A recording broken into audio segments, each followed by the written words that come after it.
बिस्मिल्लाहिर्रहमानिर्रहीम। अस्सलाम वालेकुम नाजरीन, मैं हूं बाबर हयात और आप देख रहे हैं 24/7 उर्दू न्यूज़ पर बाबर हयात शो। नाजरीन, हम जनूबी अफ्रीका से मैच हार गए और ये अब माजी का किस्सा बन गया।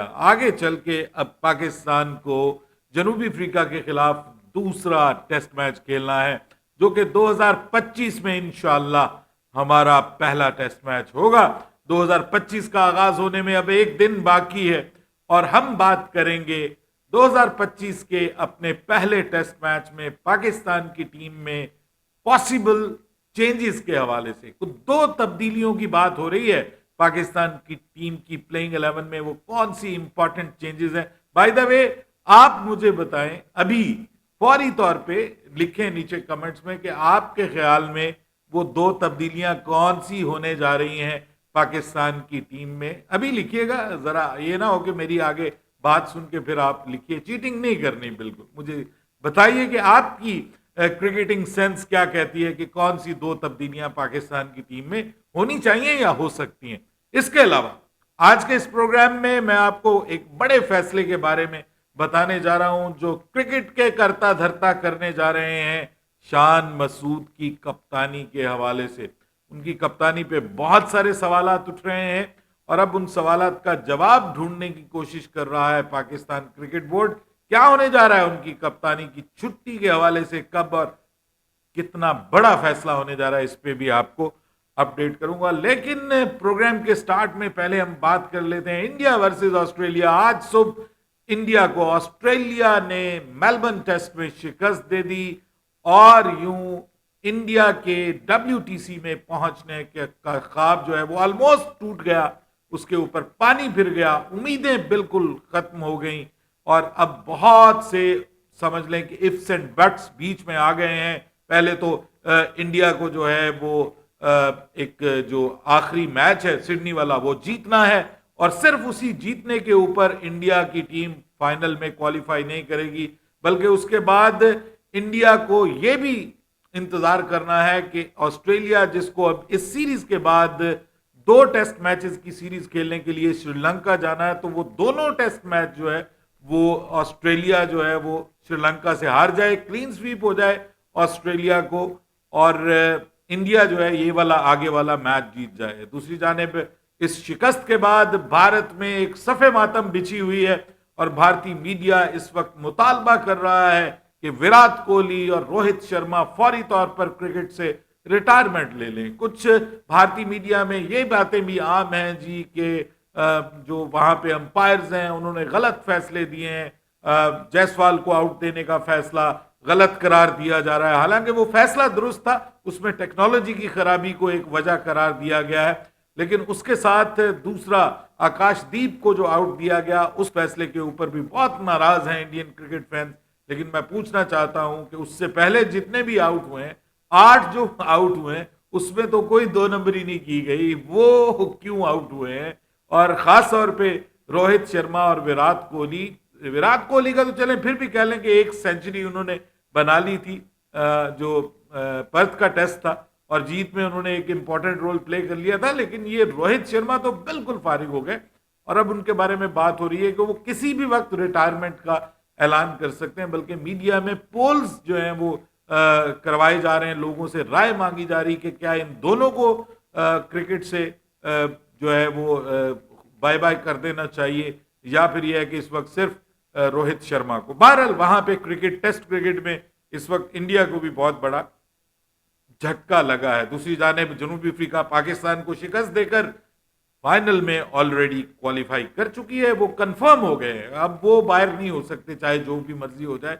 अब दूसरी टीमों में इस वक्त श्रीलंका भी शामिल है, श्रीलंका भी अभी उसमें मौजूद है दौड़ में कि श्रीलंका जो है वो अगर ऑस्ट्रेलिया जो है वो हार जाए और बल्कि ऑस्ट्रेलिया और इंडिया का मैच जो है आखिरी वो ड्रॉ हो जाए और उसके बाद फिर श्रीलंका जो है वो दोनों मैचेस ऑस्ट्रेलिया को हरा दे, तो उस सूरत में फिर श्रीलंका भी क्वालिफाई कर सकती है, यानी इंडिया भी बाहर हो जाएगी, ऑस्ट्रेलिया भी बाहर हो जाएगी और उसके बाद आपको पता है कि श्रीलंका क्वालिफाई कर सकती है। लेकिन ऑस्ट्रेलिया को सिर्फ एक टेस्ट मैच जीतना है, 3 टेस्ट मैचेस में सिर्फ एक टेस्ट मैच जीतना है और ऑस्ट्रेलिया फिर क्वालिफाई कर जाएगी। तो मोस्ट प्रोबेबली उनके पास सिडनी बड़ा मौका है, जहां पे उनकी होम कंडीशंस हैं, वो वहां पर भारत को एक और मैच में शिकस्त देकर भारत को भी बाहर कर सकते हैं, साथ में श्रीलंका को भी बाहर कर सकते हैं, और उसके बाद फिर जो 2 टेस्ट मैच हैं वो इररिलेवेंट हो जाएंगे। लेकिन अगर इंडिया ऑस्ट्रेलिया को सिडनी टेस्ट में शिकस्त दे देता है तो अभी भी इंडिया के चांसेस भी मौजूद हैं, और श्रीलंका के की सीरीज जो है वो फिर रेलिवेंट हो जाएगी, इररेलिवेंट नहीं रहेगी, और खासतौर पे इंडिया के लिए वो बहुत रेलिवेंट होगी, और फिर ऑस्ट्रेलिया के लिए भी ऑब्वियसली, क्योंकि ऑस्ट्रेलिया को फिर उन 2 टेस्ट मैचेस में से एक टेस्ट मैच जरूर जीतना पड़ेगा। लेकिन भाई हमें क्या, हम ना 3 में ना 13 में, भाई बेगानी शादी में अब्दुल्ला दीवाना वाली बात हो गई। हम तो बहुत अरसा पहले ही WTC की दौड़ से निकल गए थे, जो हमने कारनामा सरंजाम दिया था बांग्लादेश के खिलाफ।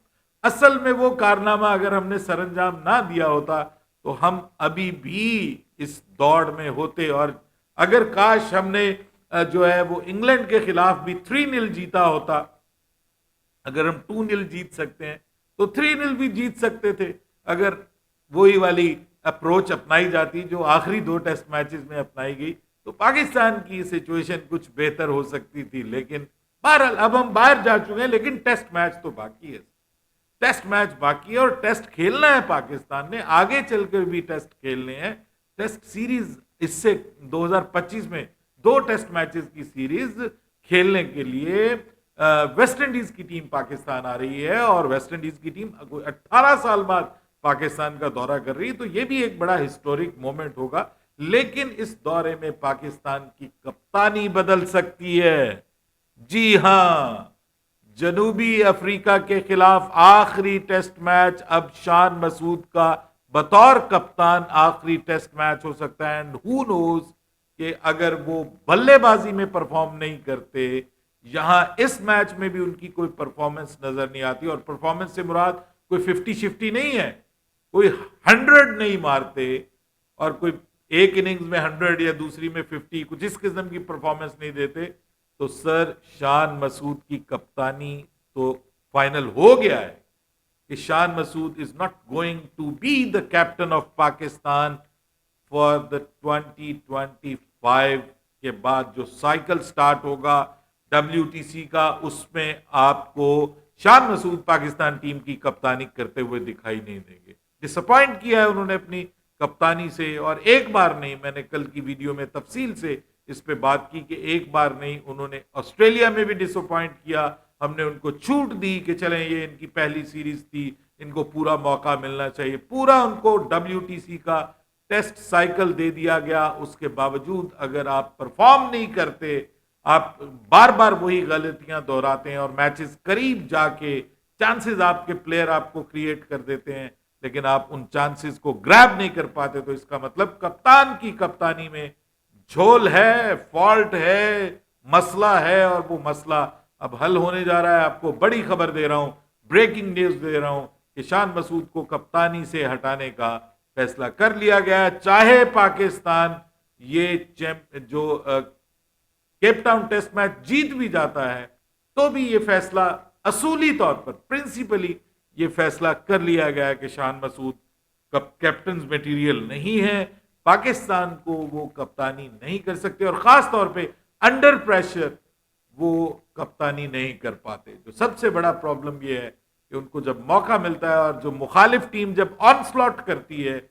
वो एक नए प्लान के साथ आती है, तो शान मसूद साहब के पास उसका जोड़ करने के लिए प्लान खत्म हो जाता है, उनको समझ नहीं आती कि अब इसका हल क्या करें। तो शान मसूद के लिए बाय बाय टाटा होने जा रहा है, ये मैं आपको पहले से बता रहा हूं, लिख लीजिएगा। ये भी मुमकिन है कि जो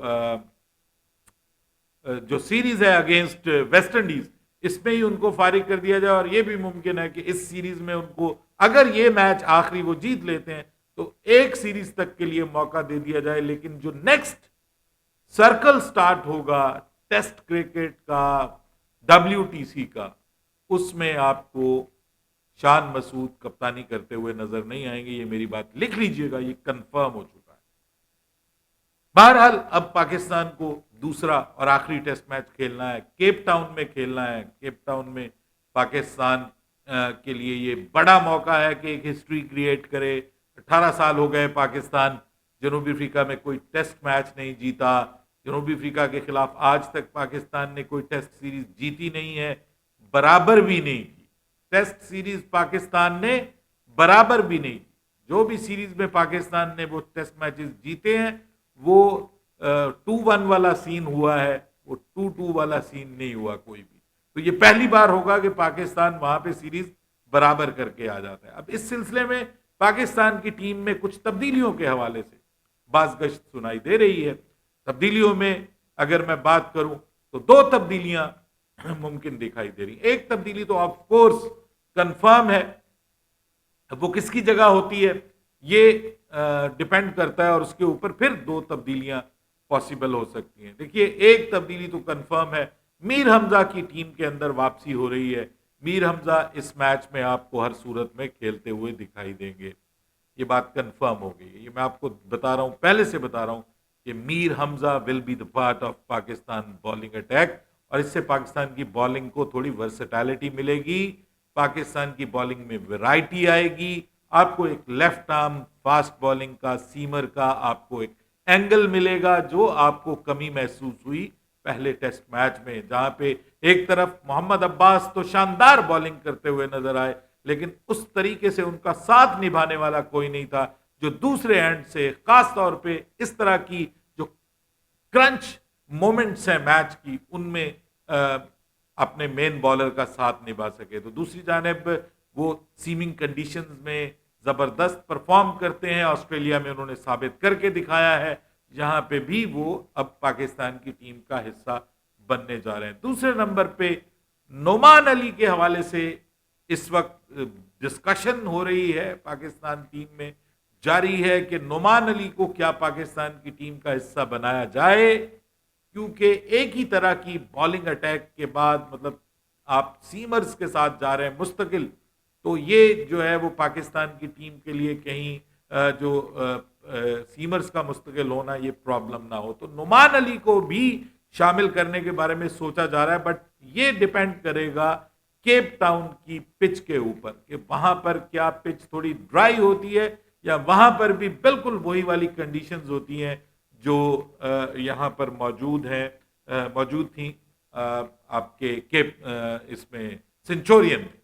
तो केप टाउन में पिच देखकर अगर थोड़ी ड्राई रखी जाती है वहां पे पिच, तो वहां पे फिर लेफ्ट आर्म स्पिनर जो है उसको टीम का हिस्सा बनाया जा सकता है। अब फिर दो प्लेयर जब होंगे तो दो बाहर कौन से जाएंगे ये कंफर्म हो जाएगा कि फिर उस सूरत में जो दो चेंजेस होंगी वो नसीम शाह को रेस्ट दिया जा सकता है और उनकी जगह आ जाएंगे आपके नसीम शाह की जगह मीर हमजा, और आमिर जमाल दूसरे बॉलर होंगे, उनकी जगह नोमान अली को टीम का हिस्सा बनाया जाएगा। लेकिन अगर नोमान अली की जगह ना बनी तो फिर चांसेस जो हैं वो नसीम शाह के हैं कि नसीम शाह को जो है वो रेस्ट करवा दिया जाए, क्योंकि वो उस तरह की बॉलिंग नहीं कर पाए जिस तरह की उनसे एक्सपेक्टेशन है, ना वो बल्लेबाजी में कुछ कर पाए। दोनों इनिंग्स में आपने देखा कि वो बहुत, एक में तो बिल्कुल बगैर रन्स बनाए आउट हो गए एक इनिंग्स में, और दूसरी इनिंग में जो है वो पहली इनिंग में भी वो चंद रन्स बनाकर ही पेविलियन लौट गए। तो इस वजह से उनकी जगह अब मीर हमजा को शामिल किए जाने का इम्कान है। जो आमिर जमाल है उनको एक और मौका दिया जाएगा, और मैं समझता हूं वो अंडर यूज भी किया गया, पूरी तरह यूटिलाइज भी नहीं किया गया उनकी बॉलिंग को। पहली इनिंग्स में भी उनसे 7-8 ओवर करवाए गए, सिर्फ अब्बास से ही बार बार बॉलिंग करवाई गई। हालांकि अब्बास ने बहुत शानदार बॉलिंग की है, उन्होंने 17 लगातार ओवर किए पहले जो आपका सेशन था प्री लंच, और उसके बाद फिर वो लगातार बॉलिंग करते रहे। तो ये अपनी जगह पे एक मुंह तोड़ जवाब था उन लोगों का जो समझते हैं कि शायद वो फिट नहीं है टेस्ट क्रिकेट के लिए, इससे ज्यादा फिट कोई क्या हो सकता है, और अगर कोई इतनी विकेट्स ले जाए तो इससे ज्यादा विकेट्स लेने वाला कौन हो सकता है यार। मतलब कमाल 6 विकेटें वो ले गए उस मैच में, और वो अकेले तने तनहा सबके ऊपर भारी थे। तो ये दो तब्दीलियां जो है वो मुमकिन है। बल्लेबाजी में अब कोई तब्दीली होती हुई एज सच नजर नहीं आ रही, क्योंकि पाकिस्तान के पास ऑप्शन ही नहीं है। सिर्फ एक ऑप्शन है कि आप अब्दुल्ला शफीक को ले आए, तो अब्दुल्ला शफीक को आप किसकी जगह लेकर के आएंगे? बात यह है ना कि अब्दुल्ला शफीक को लाएंगे तो किसको निकालेंगे? क्या साइम अयूब को निकालेंगे? हो ही नहीं सकता। साइम अयूब आपकी टीम से निकल ही नहीं सकते। ठीक है, वो जरूर शामिल होंगे, तो बल्लेबाजी में कोई चेंज नहीं होगी अनटिल और अनलेस खुदा ना खास्ता कोई अनफिट ना हो जाए। इस बीच में 4-5 दिन जो बाकी हैं, इनमें खुदा ना खास्ता कोई अनफिट ना हो जाए। अदरवाइज आपको मैक्सिमम ये 2 तब्दीलियां होती हुई नजर आएंगी, लेकिन मिनिमम एक तब्दीली कंफर्म है, और वो है मीर हमजा की टीम में वापसी। अगर मीर हमजा आते हैं तो वो किसकी जगह होते हैं, ये भी थोड़ा सा मामला हो सकता है। कुछ लोग कह सकते हैं कि जी नहीं जी, नसीम शाह को होना चाहिए, नसीम शाह को मुस्तकिल मौका दें, आमिर जमाल को रेस्ट दे दें। लेट्स सी, जैसे जैसे मैच करीब आएगा मजीद अपडेट्स आपके साथ शेयर करेंगे। बाबर हयात को इजाजत दीजिएगा। अल्लाह हाफिज।